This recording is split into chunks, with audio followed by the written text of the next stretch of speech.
All right, so welcome to the short recap on the Errata for Retribution for Mark III. Andy's going to join me as a interested listener, I guess, since he doesn't play or know Ret in Mark III at all. I haven't played any of Ret in Mark III. I haven't... You haven't played models at all in Mark III? Oh, I played Mark III. Oh, just not Ret. Not Ret. Okay, yeah. No, I transferred my cards from... That's about it. Mark III over, and every time I looked at the cards, I'm like, well, this is better. That seems better. This is just...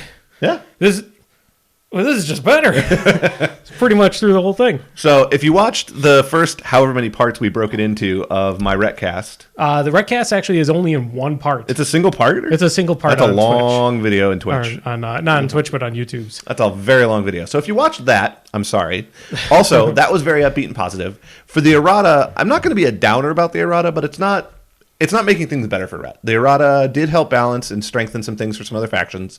Some other people got hit really hard. Signar, Kane 2 just went from like really good to like really garbage, like really fast. A few other people got hit pretty hard with the hammer. It was more of a balancing down than a balancing up Errata, and that's fine.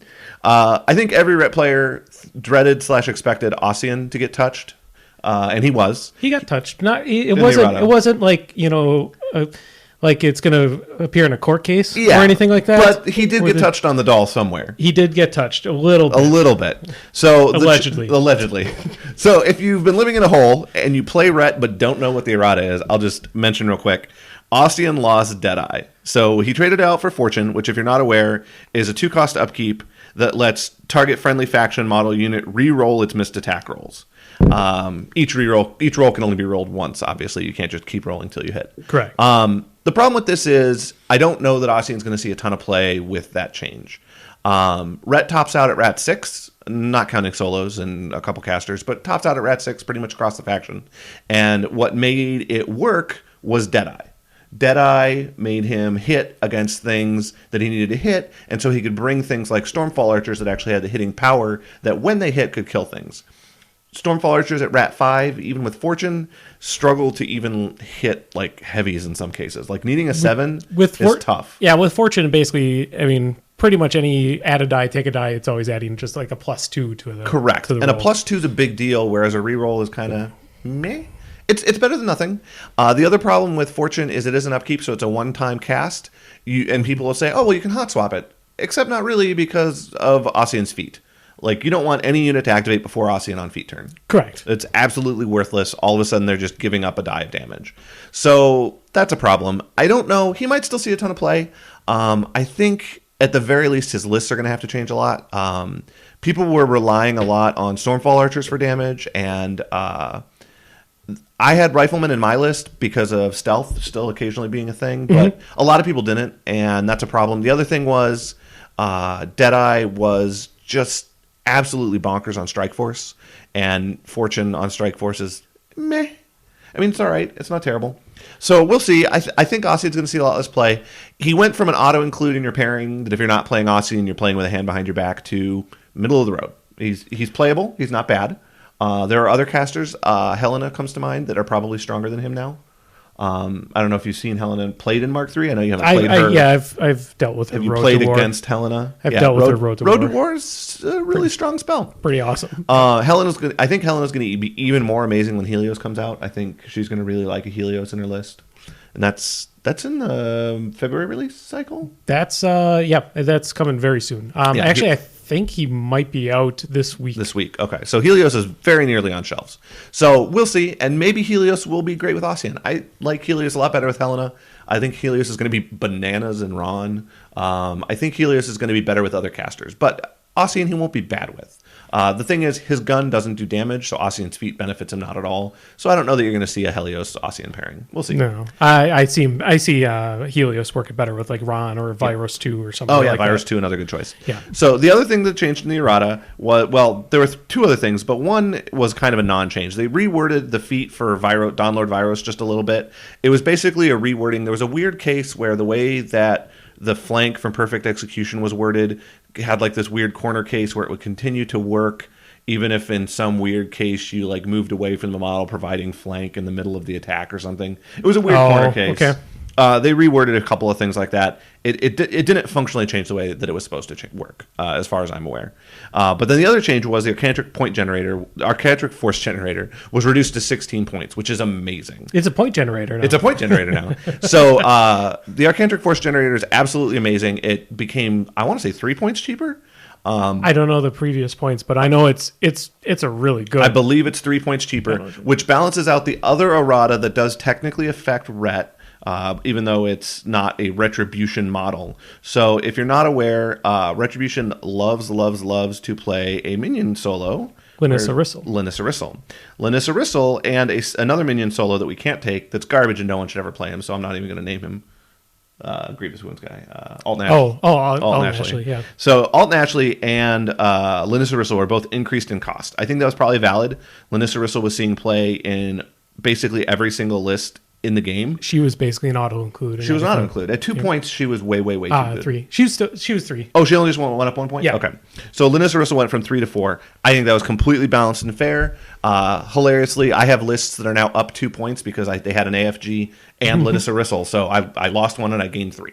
So perfectly fine by me. Alt Ashley went up all the way to 6 points. I think that's actually also a net positive change for Rhett. His Grievous Wounds was a huge problem for a lot of our Warjacks. He was a big problem for everybody. Anybody, but specifically, why am I forgetting his name? Two Swords Phoenix. The guy that comes back to life. Why am I forgetting his name? Why can't you not remember? Why can't I remember? This was a classic Jeremy moment. This is amazing. Why can't I remember his name?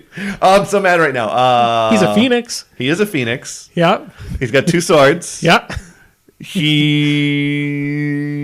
I don't remember his name. What is his name? I can't remember either. Good, I feel better. So anyway, but his reconstruction where he comes back with 1 box in each system and his whole shield, Alton Ashley shut that down hard. Yeah. And that made him, while not unplayable, much weaker into a lot of matchups that he's normally very strong into. Imperatus. What? Imperatus, thank you. So Imperatus very much appreciates the increased cost to Alton Ashley. They also nerfed a couple of the obvious things. They nerfed the feat on Wormwood, made it command instead of control. They nerfed Madrak 2 pretty extensively. Basically, he himself no longer does work because he doesn't benefit from the feat. Correct. Which is a big deal. He can still surf. He can't. Well, no, he can't. No, he doesn't surf at all. No, but yeah, I mean, it makes it so his army does what it's supposed to do. And his army doing work, I'm totally okay with. The problem was he was an unkillable caster who could solo kill your army. Correct. And that was a huge problem, especially for Rhett, because we still play infantry machine, unlike most other factions. Yeah. So that's the errata in a nutshell for Rhett. I'm also going to real quick talk about the theme forces. The theme forces came out for all the factions a week and a half ago, ballpark? Yeah, about a week ago. It was about a week ago. Yep. I'm not going to go into every faction. I'm just going to talk about Rhett. The other ones seem okay. Most of them don't look like they'll see a lot of play. I think the Khador one might. But for the Rhett one is an interesting case where it's much more restrictive than most of the other theme forces that were released in this packet. The benefits are stronger, but because it's more restrictive, there's only really a couple of casters I think you're likely to see it with. So the benefits for I'll start with army composition since that's the order they listed in. Retribution non-Vire Warcasters. So no Viros 2, no Viros 1, and I feel like there's a third Vire Warcaster that I'm forgetting. Is Helen a Vire? No, she's not. No, it's Beetle Boy. Beetle Boy. Oh, the giant sword. No, Thyron is a. Thyron's a Vire. I believe Thyron's a Vire. Okay. Well, here. Double check because I thought Thyron was a third house, but anyway, besides Shield. Oh, he's Elawar. Yeah, Elawar. So I think it's just Viros 1 and 2. Double checking. Yeah, it's. Yeah, Virus is a Dawnguard. But he's also a Vire, I think, if you look at him. Yeah, it actually does not have it listed in... Interesting. In War Room as a tag. Worth double checking. I feel like Virus 1 and 2 have to be Vire Warcasters. But if it's not in the card, maybe not. The big hits are Shield non-character Warjacks, which the non-character part is pretty expected. The Shield is the hard part. That means no Banshees. So no Banshees, no Discordia, no Imperatus. These are mainstays of what Rhett fields these days. It's not that we don't have other good jacks, we do, but the idea of seeing a list that doesn't have a Discordia, doesn't have an Imperatus, and doesn't have a Banshee... Discordia is allowed. Only for Ron. Oh, only for Ron? Oh, so it's a character. So I picked the one. Yeah, you picked Ron. Ron is actually the caster I think is most likely to run this particular theme force because he can still take Discordia. Because it looks like it's basically Ron's. It's very much what was it? Charge of the Battle Mages. Charge of the Battle Mages. It's very much like Charge of the Battle Mages. Are the only unit you can take. The only unit. So you lose access to Banshees and Character Jacks, which the Character Jacks expected. The Banshee hurts. You only get Shield Models units, which means just Battle Mages and Battle Magisters. You do still get Arcanists, so that's good. Some of the old Ret theme forces disallowed Arcanists, and it pretty much stops you right out of the gate in Mark III if you just don't allow Arcanists. Yep. And then it allows Silas Wishniller. So it allows almost all the things I have in a Ron list. Often for armor cracking in a Ron list, I have a Banshee. So you lose out on the Banshee. The other thing that I often had in my Ron lists, if he was available points wise, was Imperatus, which you don't have access to, and you lose access to Sentinels. So it's a Ron list minus a lot of the hard armor cracking. I think what you probably run this, if you're going to run this with Ron, you almost need a Colossal for the armor cracking. Probably a Helios. Helios feels like the right fit. I think Ron with a Helios is amazing. I also think Helena with Helios and some other jacks around it is probably really good, but she really hates losing access to Discordia, so it may not be quite good enough to be worth it for her. And then other than that, nothing's jumped out at me as far as other casters that love these restrictions. It really seems very restrictive. I haven't actually looked at it until today. Thank God for I'm going to save some praise for War Room. Yeah. Thank God for War Room actually being able to make it so I can select a theme force and then I see what the options are. Yeah, that is a very good design. So the benefits for the theme force are good if you're willing to play within the restrictions. Every 25 points of Warjacks, you get a free solo. Remember, the only solos you can take are Shield or Arcanists. So you can take Magisters and you can take Arcanists as your free solos. Artificers. Yeah, you're right. Artificers actually would be allowed as well. I don't know that they fit in the armies I'm talking about taking.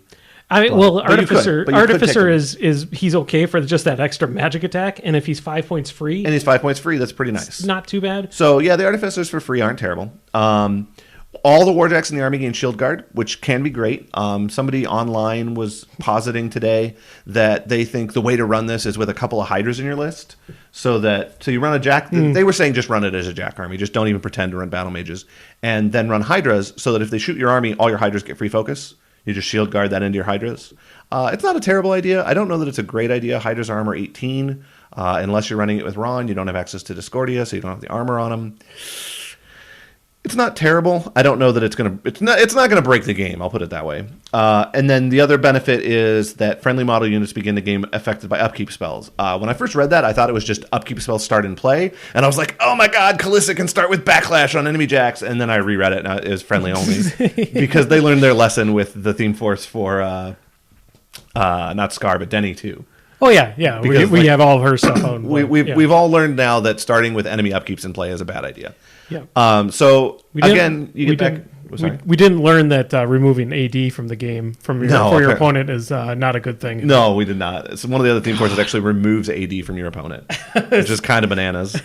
So as far as upkeeps, like that's an okay benefit. The problem is that Ret, by and large, doesn't have trouble putting its upkeeps out on first turn. Like, we're not trolls. We're not trying to fuel the stone. Our casters, by and large, other than Viros 2, who's disallowed by the theme force, aren't charging forward into the thick of battle wanting to camp all their focus. Like, Ron with his 8 focus is great, but putting out his upkeeps on the first turn really doesn't slow him down. It's not a huge problem. Kalissa has a lot of upkeeps, but I don't think Kalissa likes the restrictions. I'm very surprised, though, even the House Shield Battle Mages, the fact that there's only 2 of them allowed, that means 20 of your 75 points goes to Battle Mages. So it is just a complete jack list. It's a jack list. It's just by definition a jack list. Yeah. Or, let's give them some credit here, maybe this is heralding a new Shield unit that'll be released sometime in the near future. Because they did say that they're going to be kind of tying model releases around these theme forces, at least to some extent. So maybe that's something to look forward to, although I worry that another Shield unit might be... They can't cast magic spells. It would be too good for Ron. So if they don't cast magic spells, I'm very curious what a Shield unit that doesn't cast spells would look like. So, something to be maybe mildly excited for. So those are my thoughts on the theme forces and the errata. I think the Errata, while it did bring down our toppest tier caster, didn't hurt the others, and the reduced point cost on the Arcantric Force Generator is really good for us. Also, some of the things that hated on Ret really hard, like Madrak 2, got nerfed pretty tough. So that's fantastic for us. I do think that the Theme Force for Khador is going to make playing Infantry Machine pretty tough. The Khador Theme Force encourages them to take 5 units of Winter Guard infantry with rockets and get free mortars, or take no Winter Guard at all, take no Winter Guard and all jacks, and play 10 Marauders. The 10 Marauders list, I think Ret can play into the 6 units of Winter Guard, all with Rocketeers, and then 2 Mortar Crews behind it. I don't think Ret can play into very well. I don't know that it's good against anyone except Ret, so maybe it won't see play. I don't know. So it'll be interesting. Scorn Errata obviously is going to shift the meta a lot too. That just dropped today. I'm not going to talk about that because I'm sure Brian's going to talk about it at some point. Maybe. Hopefully. We'll find out. We need to get him to actually do a Scorn-isode. We've been trying to get him to do a Scorn-isode for a long time now. So if we can get him to do a Scorn-isode, maybe I'll come in and just interject once in a while why things are good or bad for Ret. But what I will say is Bronzebacks went back up to 5 Fury and can charge for free again, which is horrific for Ret Jacks. Ret Jacks already had trouble ever surviving a charge. The changes to Scorn made it so that across the board we had a much better chance of surviving one heavy killing one of our heavies if we used our defensive spells and stuff. None of our defensive spells matter against a Bronzeback that has 5 Fury and charges for free. None of them. They just don't matter. Our Colossals can't survive that. So something to be kind of sad about in the Scorn Errata, but such is life. So anyway, hopefully you enjoyed the major episode for the general fluff and ideas I had about Ret, where I drank much more than tonight. And hopefully if you hadn't heard about the Theme Force or hadn't thought about the Theme Forces and or hadn't thought about or heard about the Erratas, you also got some ideas there. Anything else you wanted to add, Andy? I would just like to add, too, for all of you Retribution players out there that maybe feel down about this Theme Force, just wait. There's a command book coming out. There's a Theme Force book coming out. And this is like a sliver of what's coming out. Yeah, and most factions aren't super excited about what they got in this Theme Force packet. Khador's excited. Mm-hmm. Circle's pretty excited. And then, other than that, most people aren't over the moon about what they got in this packet. My Rullick one is kind of neat. The Rullick one's neat, but the restrictions are kind of tough. Yeah, losing Ion and Holt is a big issue with them. A big deal. And then it's okay. We should know Ret lost Ion and Holt. It's super sad for us. Oh darn. Ion and Holt were clutch in a lot of Ret lists. Not that, Ret, don't get me wrong, Ret's doing fine in Mark 3, but if we had Ion and Holt, it'd be fantastic. Just add some more privateers. Yeah, exactly. It'd be fine. Yeah, we'll just take the privateers we don't have access to. But yeah, so anyway, hope you guys enjoyed this. And if you have questions or comments, let us know. Part of why we went ahead and recorded this is Andy noticed comments on YouTube asking about my thoughts on the Errata. So if you have other thoughts or questions or things you want to see, let us know. We're also on Twitter. What's our, just at Crippled System, right? At Crippled System. So you can tweet us, or we have a Facebook page, Crippled System. Reach out to us. We'd love to hear from you. All right. Sweet. All right. Bye. Thank you.